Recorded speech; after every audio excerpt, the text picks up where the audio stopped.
Hey, let's see how we can save some money on idle resources, specifically NAT getaways.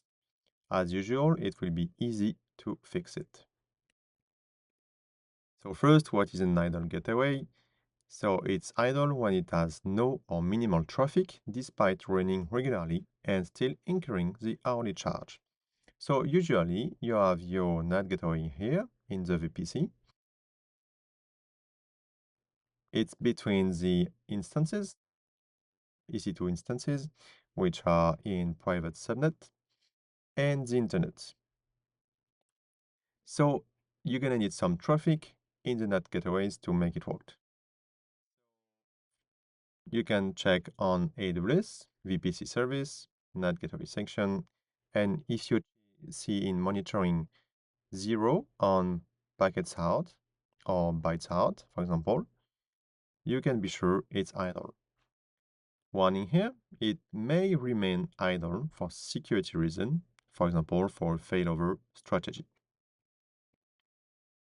You can also detect them with AWS billing, so you can go to the bill section on Elastic Compute Cloud. So if you click on a region, you're gonna see one or two lines. So the first line here is the data processed, which means usage charge. So if you don't have that line, it means they are idle.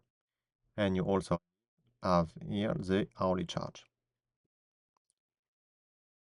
To find them all, you can query the curve by using Athena, and you can also use the Trusted Advisor service.